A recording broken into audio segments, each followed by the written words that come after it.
Hey guys, gals, and otherworldly pals. So a bit of business before we get into it. As you can see, we are changing up how we're doing things. I'm going to start doing things more like this for over here on YouTube. Over on Spotify is still just going to be my voice instead of just seeing my face. My brain just died. Wow. Anyways, we're also I'm also going to be coming out with videos that are just for YouTube, and then I'm going to be coming out with some special, like, only Spotify episodes too. Those ones are strictly just going to be mythology. The ones over here on YouTube are going to be other things. I don't want to give it away just yet. And for those of you who do follow me on Spotify, you're going to notice that this audio obviously is going to sound a lot different than what's over on Spotify. I had already recorded that audio for Spotify weeks ago, but in the interim, I did decide that I wanted to change things up a little bit, and I wanted to do this because it felt more personal. Thanks to the advice of some very lovely people. So, yeah. As the title of this video suggests, we're going to be talking about the Greek creation myth. My brain dies randomly a lot. Just what happens. So, we're going to jump into it, and it's going to be lots of fun. As always, we're going to jump into the history portion of it. It's really short this time because I really couldn't get Greek history into a digestible short summary enough to make sense with the creation myth. So we're just going to go over the bare basics. We'll go more into the Greek history with, like, Athens and Sparta and all that great stuff later in other stories where it makes more sense for it to be there. So, yeah, we're going to jump into it. We're going to do it. It's going to be fun.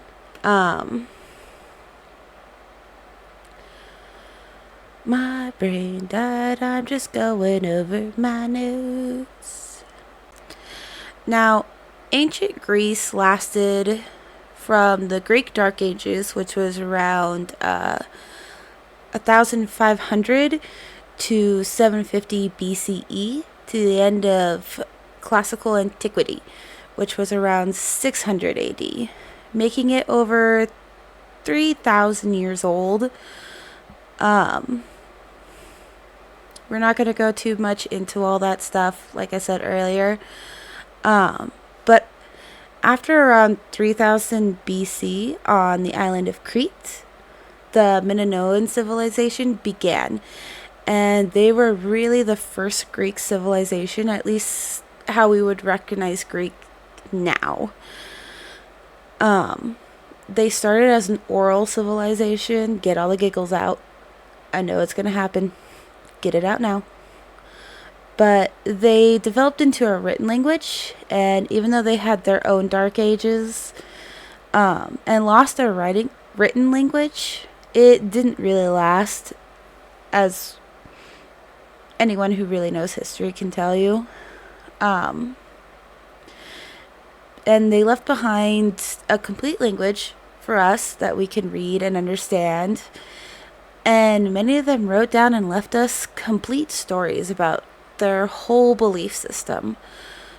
And that's it. That's all the history I got for you today. Like I said, there's a lot of Greek history. It's really hard to try and fit that in without going on a several hour long video. Let me know in the comments below if you would like that, because I totally doubt to do it. But today we're going to be talking about the Greek creation myth. I know I've already said that.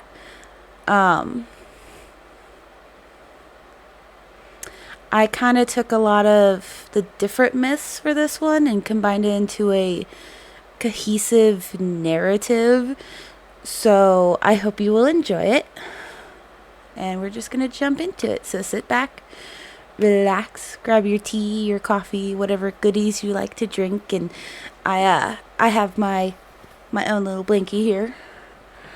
And let's go. So in the beginning, there was only Nyx, the goddess of night, wrapped in her dark cloak, and she was all alone in the darkness. So she created an egg. Yeah, we're back to these eggs, guys. And from this egg came the vast primordial being of Chaos. Chaos then went on to have a son named Erebus, and he was the personification of darkness. Erebus and Nyx then fell in love, came together, got married, and had 2 children who would become their opposites. The first one was Aether, the personification of the bright upper sky, and Hemera, the personification of day. Now, these 2 would also go on to get married and have their own set of children. And these are going to be very familiar to anyone who even knows the bare basics of Greek mythology. And that would be Gaia, the great Mother Earth herself, Tartarus, the deep abyss, that would later become a prison. We'll get into that later. And Eros, personification of love. Now,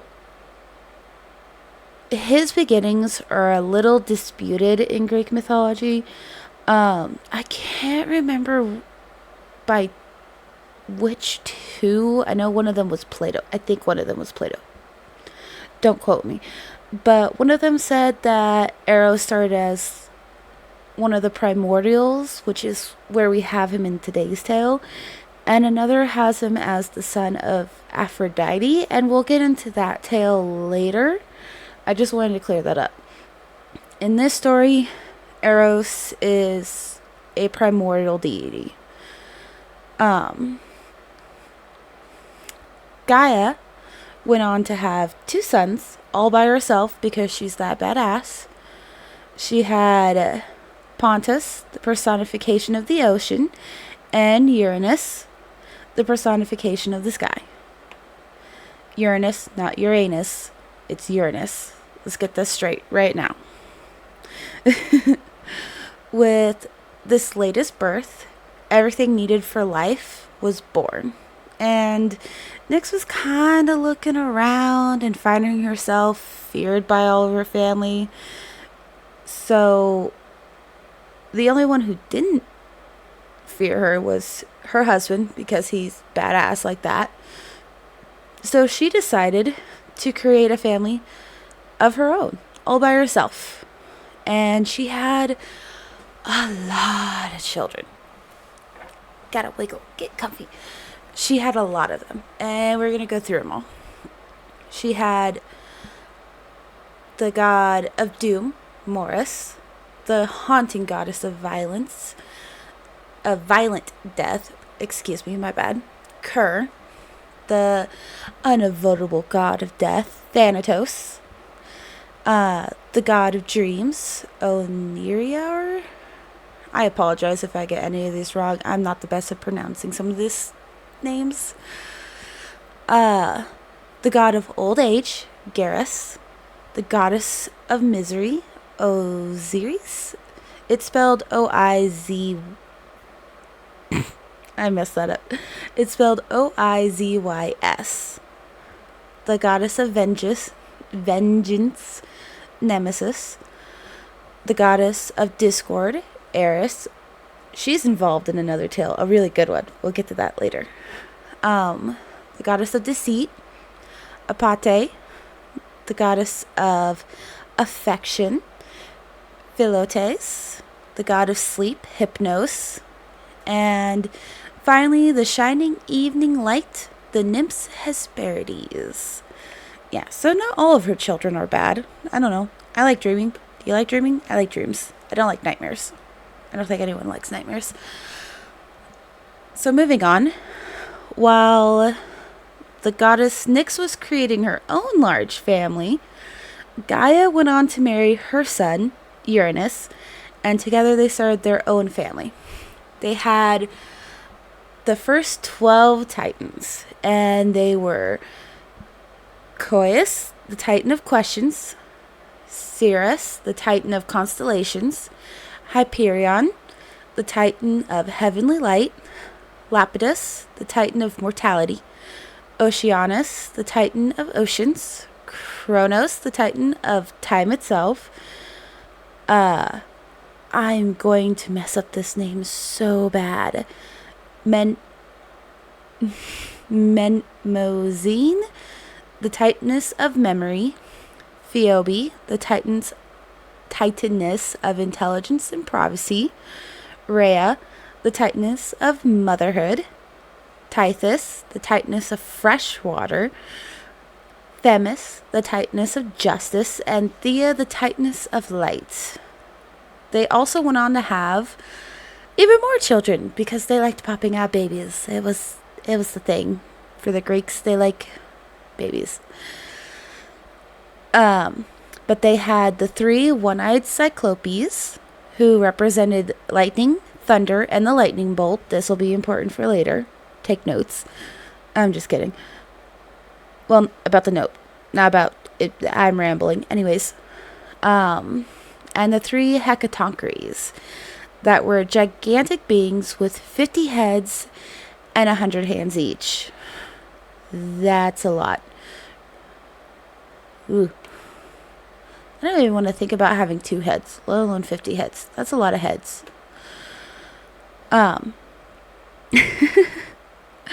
Uranus, being the world's first awful dad, looked at all of his children and declared them monsters.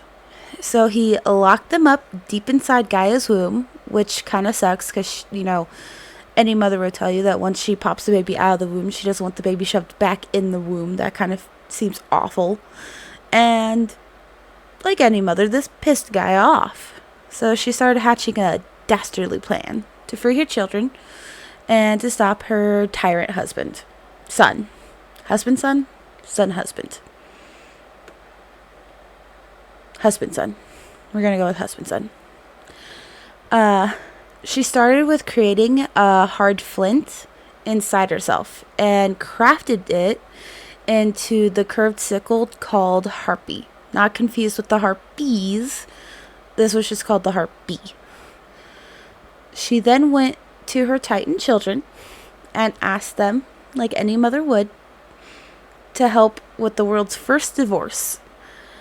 But pretty much all of her children chickened out. They didn't want to go up against their big ugly dad that basically shoved them back up in the womb. I mean, can't really blame them too much. But her youngest son, Kronos, stood up and volunteered to help his mom. So later that very same night, Gaia hid Kronos and she just hung around waiting for her husband, who did show up. He couldn't wait to cuddle with his wife. And when he tried to, Kronos popped up with the sickle and, well, there's no nice way to say this. He castrated his father and threw his daddy's baby bits into the ocean. And as they flew, the blood that fell from them created even more children, such as the Furies, the Giants, the Nymphs, and the goddess of love, Aphrodite, when the baby bits finally hit the ocean and created sea foam. Don't think too hard about it. Just don't. It's not good for your brain, trust me. Without his most precious parts, Uranus either A, died, B, withdrew from the earth entirely, or he exiled himself to Italy. I'll let you choose which of the choose your own adventure endings of those that you like. With his dad firmly out of the picture, Kronos became the king of the gods, and the age of Titans began. And his first order of business was to be just like his dad. And he imprisoned his brothers, the Cyclopes, and the Hecatonchires in Tartarus, and then he set the dragoness Campy to guard them. Yeah, she, you don't have to remember her too much. I'm not gonna lie. She's not that important. He then did not follow in his dad's footsteps, kind of, sort of. He took his sister Rhea to be his wife, but Gaia was still not happy. You see, she wanted all of her children to be free, and yet they weren't. So she decided, as an ultimate form of revenge, that she was going to go to Kronos and tell him of a prophecy that one day one of his sons would overthrow him, just like he did to his dad. And he didn't take this very well, and he decided to take another page out of his father's book and become the world's second worst father. And every time that Ray would give birth, he would snatch up the newborn baby and swallow it whole. Yeah, that's really great parenting. Don't swallow your kids, guys. Well, not like that. Don't swallow your kids like that. Don't just, like, swallow them. You know what I mean. And he did this in the order of their birth. Obviously, that was a dumb thing to say. But there was the goddess Hestia, and the god Hades, Demeter, Hera, and Poseidon. And just like her mother, this pissed Rhea off. No one likes seeing their kids eaten, obviously. So she went to her mom, Gaia, and began plotting how to free both their children and overthrow yet another man that just sucked at being a father and a husband. I think it runs in the family. What do you think, guys? Let me know. When she was due to have her last child, though, she decided to hide on the island of Crete. And she had the newborn baby Zeus, where he was hidden away.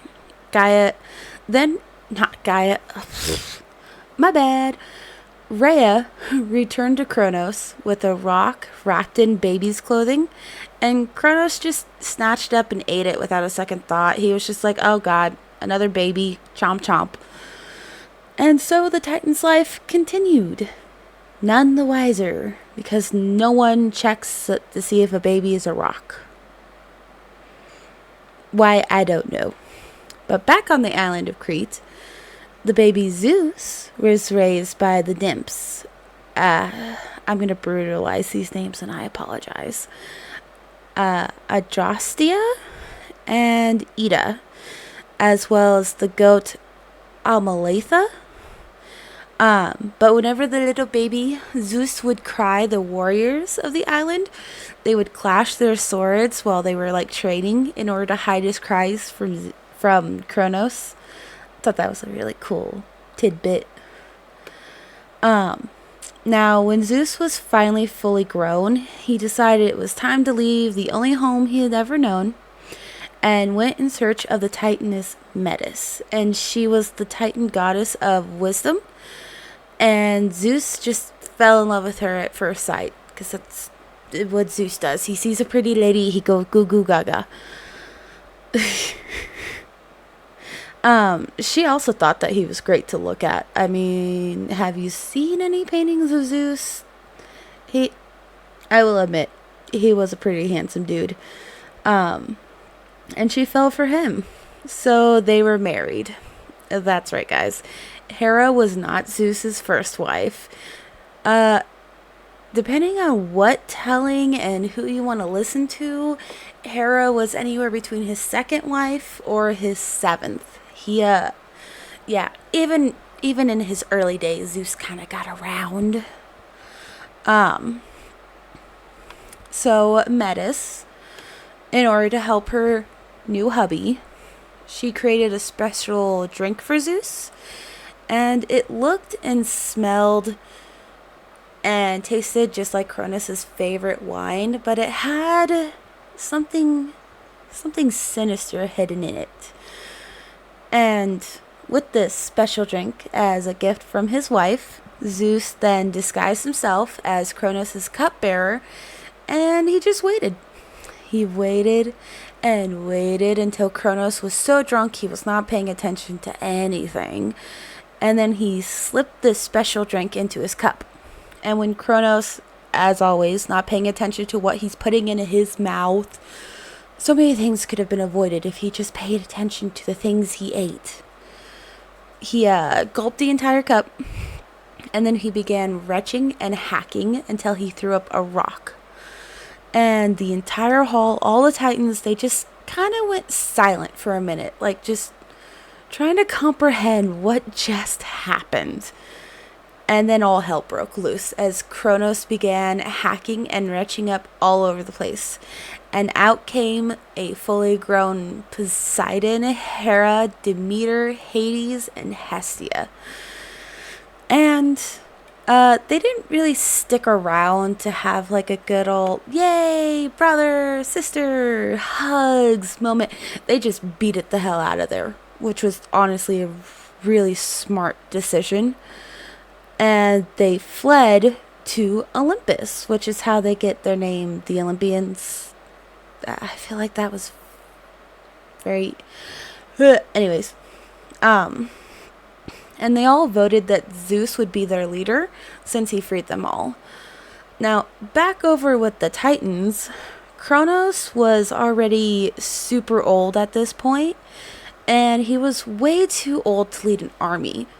So he appointed the Titan Atlas to become the leader of his army, made up of the most faithful Titans who are all scared of these new gods. Chickens, a lot of them. And with this began the 10 long years of the Titanomachy. And there was wins and losses on both sides during this whole thing. But at one point, it seemed that Zeus and the Olympians would lose the war until their grandmother, Gaia, she's always plotting in the background, she's always there, came to him and told him to go free his uncles from Tartarus. So Zeus snuck past the Dragoness Campi into Tartarus. He broke his uncles out, and then as good uncle-nephew bonding time, they just killed the Dragoness Campi. And yeah, nothing says bonding like killing things. But now that they were free and feeling grateful, the Cyclopes gave Zeus his lightning bolt, Poseidon his trident, and Hades his helmet of invisibility, giving the Olympians advantage over the Titans. But it still wasn't quite enough yet. But they were about to get just what they needed to finally win the war. See, the Titan Prometheus deserted his fellow Titans, and he fled to Mount Olympus with a plan that would change the world. Why do I have to say it like that? I don't know, but I did. Now, they kept fighting back and forth, just trying to get everything set up for this final battle. And during said battle, Zeus had his forces retreat into a large gorge with the Titans hot on their heels. When the Olympians were why do I keep saying Olympus? When the Olympians were out of the way, Zeus gave a signal, and the Hecatoncheires just popped out, and they began throwing boulders with their combined 300 arms onto the Titans. And they were throwing these things with so much force that the Titans thought the mountains were coming down upon them. And so they just fled. They hightailed it out of there into the waiting Olympians, who captured them, and they finally won the war. Now, with this, just like his dad and just like his grandfather, Zeus was crowned king of the gods. Poseidon was made king of the oceans, and Hades was made king of the underworld. Now, Zeus's first decree as king, I'm sure this is not going to come as a shock to anybody because this seems to be a reoccurring theme with these men. But he exiled all the Titans who sided with his father to Tartarus, except for Atlas, who led his father's army and almost kicked his ass multiple times. He was given the punishment of holding up the universe on his shoulders for all of time.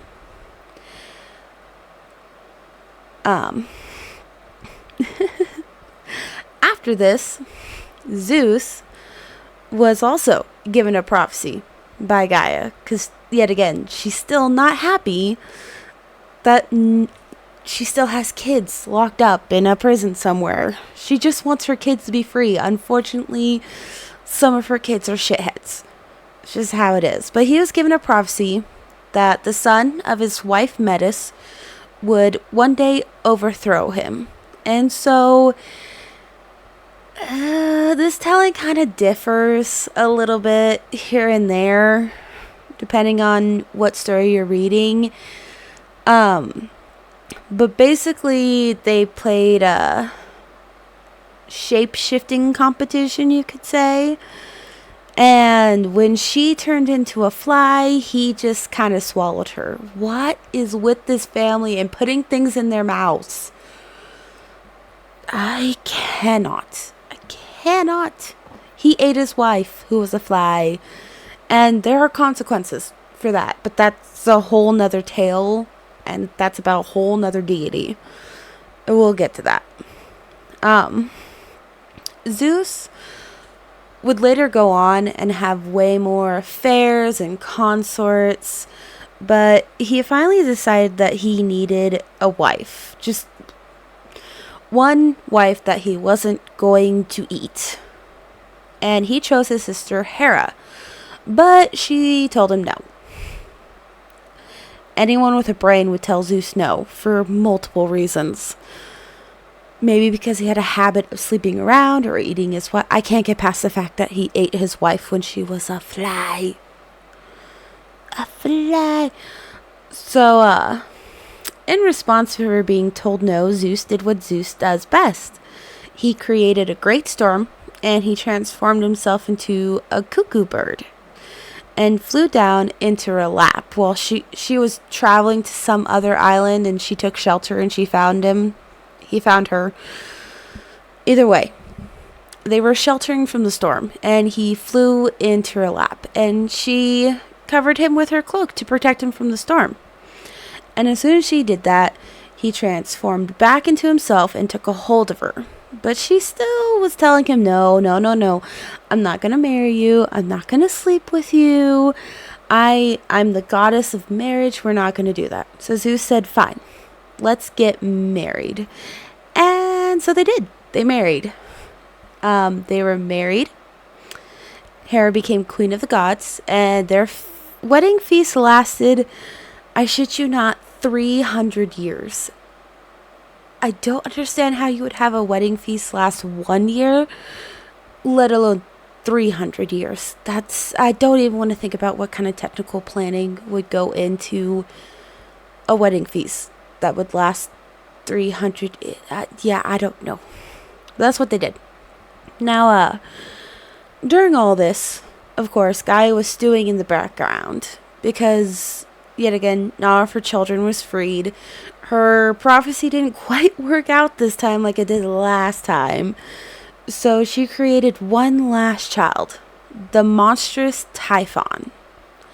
And she set him free to go get her revenge and free his siblings. So he marched on Mount Olympus, and he was so scary, so terrifying, so fearsome that literally all the gods went, yeah, nope, we're gonna go, and they just hightailed it right the fuck out of there. They just said, I'm gone. But Zeus said, no, I'm Billy the Badass. And instead he grabbed his lightning bolt and they battled it out. Don't know how long. It was just said that it was an epic battle. I could imagine so.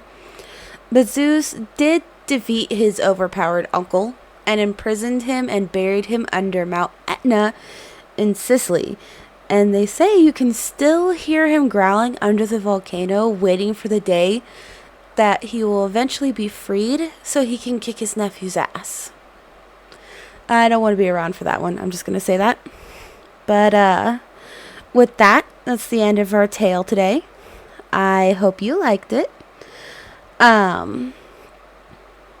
Remember, guys, your children are trying to kill you.